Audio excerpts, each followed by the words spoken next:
大家好，我是圈。那上一场比赛结束之后，对于队伍有怎样的一个警醒呢？你们又进行了怎样的一个调整呢？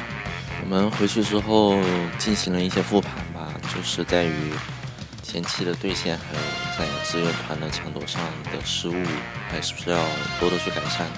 那你觉得今天面对上状态尚可的 IG， 关键点会是什么呢？觉得关键点的话，就是在于下路软辅这些英雄的对局，哪边能打出优势。好的，谢谢。那我们接下来一同期待这一场比赛。But Lulu has a really good laning phase the first few levels against the Nami. On IG. When I'm looking at IG as well, create. Hold on. Renard, the real focus here as Cataclysm gets used. Renard's already flashed, and unfortunately, he is gone. BL. That's a good control ward though, but still. Yep. It is easy Cataclysm into Scout of the Week. Yep. Engaged D. I know the health bars don't look good, but they did get Knight's Flash. That can be valuable. As we do see a lot of Renekton's look for the Phage into the Bramble Breakpoint. And Bin now. Oh, Bin. Dominus gets popped. Thinks he's got kill here. We do have All Out popped by Breathe as well, but he's got no mana and no health left. Coming in. TP is being dropped. Xun does have the Cataclysm. He's going to have to try and use the Battle Shell to get out. We instantly use, yeah, like you say, the Rift Herald. Into it he goes, but Cataclysm makes that a lot more difficult. Isolated, alone, and in scaling and the overall scaling advantage, looking at some of their other lanes too. I think he can kill. Okay, well, and he can. YG wants to get a little bit funky. Keep in mind, Bin has no TP. So look at Bin now. He had that wave on his side of the turret. He has to run here because IG is forcing. Crescent Guard popped, and Xun out of there with the flag and drag. Renard wants the engage, but remember, flashless after the last Cataclysm from BLG. Stuck. And Wayne. It's tricky. So Renard's going to look for an angle. He does have flash go over the wall. Yep. Finds Corki. Isolated this time, but with the Crescent Guard up from Wei, he's got some time in the front line. Unfortunately, there's no backup for him as Bin tanks up a lot of damage, a lot of focus from IG as they now go on to him, securing the dragon. In the meanwhile, it's a nice smite from Wei, and now Bin, left on the wrong side of the jungle, leaves Wei behind him in the dragon pit to be sacrificed to BLG. On this Syndra, but you've got 3 dragons. Jachi's in a really good spot right now. And BLG lower, it looks like it's becoming a certainty. 2k HP and a smite to come through. BLG secure the Baron and get out of the pit. Renard has flash back up right now. This is scary. Knight Goodbye. has waited in the bush and catches his prey. Mako. That member in the game. It's going to be about clearing space for him, and that's a scatter that hits as Renard. Oh, gets out. Flash from Engage Renard down. doesn't connect. Taking more and more damage. IG start TP the dragon, from but behind. this is very, very ill-advised. Teleport behind. IG are getting put into the burrito of pain as Tidal Wave comes in. They have to collapse on Xun, who instead traps him in the Cataclysm. Bins all over the back line as Yachi, kiting away from him, is still going to get farmed. Knight shows up and smacks him down. A double kill gets picked up for Viper, and Wei, the last member standing. BLG get to clear out the entire top side jungle of IG. They've got weird part of the map to be corralled again for IG. There's watch for Renard. It's going to be on him to pull the trigger, but Jachi's at half. And all they can do is just sit here. Breathe goes for the engage. Oh, it's bad. Out goes the Tibbers onto literally nothing as Viper looks for Renard, melts through him, and accesses the backline just as easily. It's another double kill for Knight, another for Viper. A double against Top Esports with a game 1 win over IG here, Dia.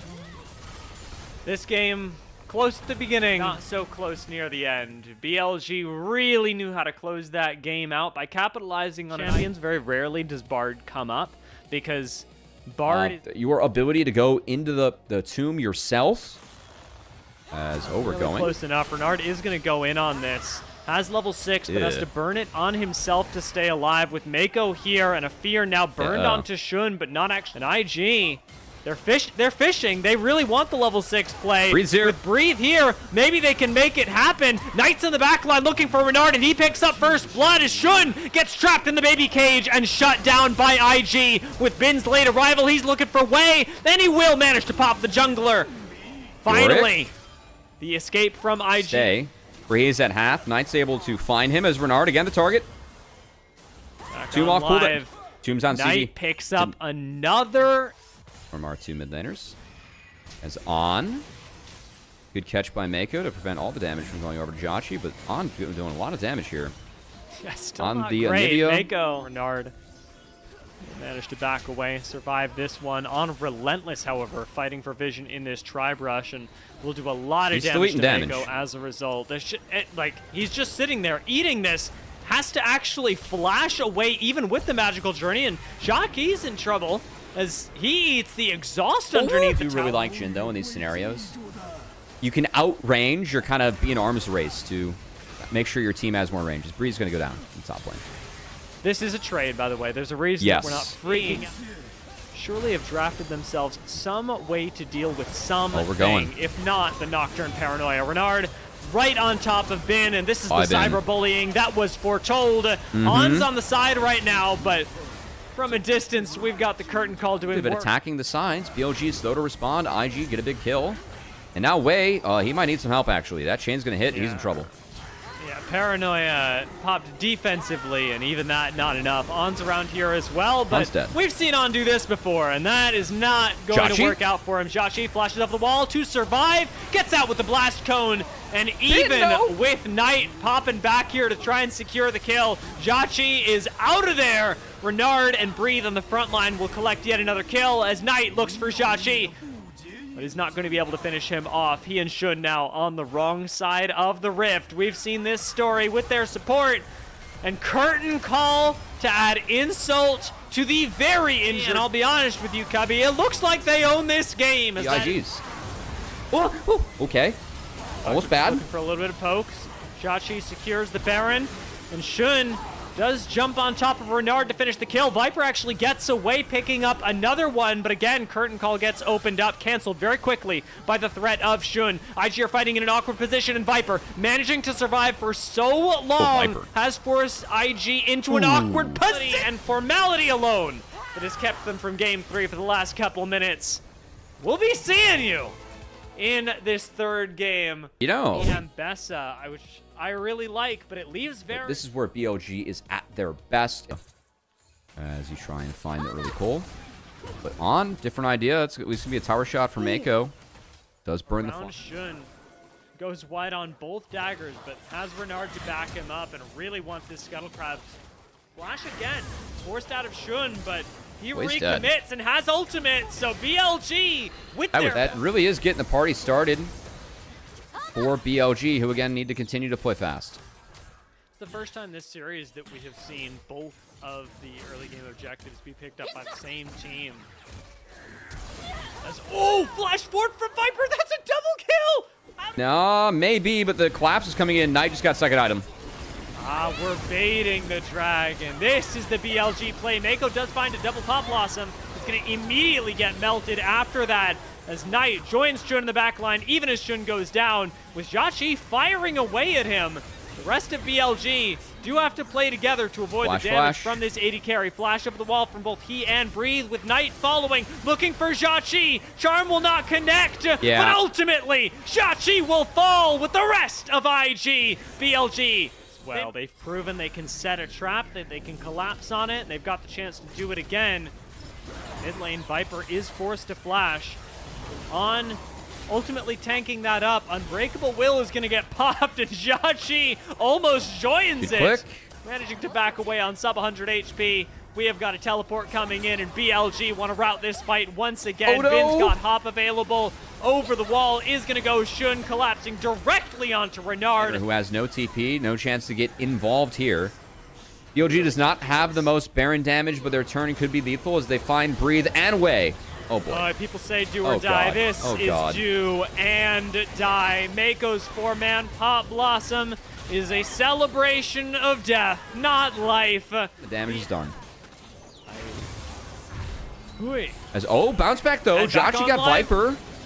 Viper getting taken down is big. Jauchi's still in this, but On is extremely tanky. And remember, Knight, Thanos, shall we say, is actually here to back it up. Pop Blossom goes down, but Xun immediately after tanking that Pop Blossom takes a bite right out of Jauchi's face. Spin enters. So, well played as Chain of Corruption used, and Breathe going low as they try to defend this turret. Renard? Back to League of Goodbye, Renard. Picture. That is a big pop Yeah. off on Mako, but again, a helpless one. Reed's got a good slam in the back line, but Bin's got a bigger slam in the front line. BLG for IG and bounce back from the loss against Top Esports. A small correction in the to their season at the very beginning of the league, and I'm looking forward to that AL series, Gubby. Yeah, I don't know, man. I really feel like when you go up against BLG, at times it's like running into the Shaq and Kobe Lakers. Bin definitely Shaq. 采访我们邀请到的是 BLG 的勋选手，先有请他和大家打声招呼。Hello， 大家好，我是 BLG 打野勋。欢迎勋，也要恭喜你们拿下了第2赛段的第4场胜利。其实今天在赛前2个队伍都是3-1的3-1的一个积分嘛，所以说这一场胜利也是非常关键的。所以此刻拿下关键战的胜利，什么样的心情呢？就比较开心吧，然后第2把就比较可惜。其实也是提到了第2局啊，我们一会儿也要来详细的问一问。首先从今天的第1局来开始吧。那今天第1局呢，你的第1波 gank 是有一点小可惜的，但是从那一波之后，你们的一个战术重心从下野变成了一个中野的联动，所以当时你是怎么样去考虑这样的应对的呢？因为在肖大波其实打出之后3-3是没那么好打嘛，然后中野的话，安妮本身就比较怕皇子，容易白给。是的，后来也是养出了一个无解肥的中单。同时，你们在第1局的31分钟的小龙团也是打得非常的好，非常的有耐心，一直在拉扯。你当时在侧翼最为关注的点是什么呢？31分钟的那一波小龙团。当时就一直在看对面的位置吧，然后决定就好开就开着。当时也是关键的开到对方的一个 C 位。那来到今天的第2局，刚刚你也说到打得很混乱，确实能够感受到第2局，尤其是在可能冰鸟在阵亡之后，慢慢的你们的节奏就脱离了手中了。所以当时你们的这个沟通是有怎么样的一个问题吗？又是怎么样进行的一个复盘，很快的调整了状态呢？因为我们玩游戏比较激进嘛，然后可能会有时候配合不上嘛，然后就会自己容易死。所以说是这个 BLG 的风格如此，但是也希望可以更好的调整过来啊。来到了第3局，其实也是从中野打开了局面，在当时对方其实也是非常希望能够牵扯住你们中路，能够不让他动起来，所以你们是怎么样去打开这个局面的呢？第3局的话，我觉得主要是在上半野区，要不河蟹赢了吧，然后赢了之后，其实我们中野会比较主动的占据河道视野，能扶持边路就会赢得比较轻松。是的，而且来到19分钟的小龙团也很关键，和第1局也非常的相似。那对方已经开龙的情况下，是怎么样去积极应对的呢？因为对面有他们的侧位给他们压力，然后让他们的站位会没那么好，然后团战会赢得比较简单吧。其实可以看到，从上一个大局的比赛结束之后，大家对于整体的 BLG 的状态还是有一些担心的，尤其是今天的第2局，反复出现了一些 BLG 之前的问题。所以你觉得目前的 BLG 最为关键的点会是什么？需要去提高和改进，来迎战之后的这个魔鬼赛程呢？因为我们本身就会玩的比较放松里面，然后也会按照自己该怎么打就怎么打吧，然后就大家调整好状态就行。希望能够好好的复盘啊。那最后一个问题，刚刚也提到是魔鬼赛程，是背靠背的比赛，明天要迎战了 AL， 那后天呢也会再度跟 IG 交手。你们目前的一个备战的心态会是什么？能不能大家分享一下呢？就比赛比较多吧，然后其他的其实是没有什么太多区别。好，希望 BLG 可以好好备战，也期待你们明天的比赛了。我们再次感谢勋选手，我们的赛后采访到此先告一段落，接下来把画面交给我们的解说席。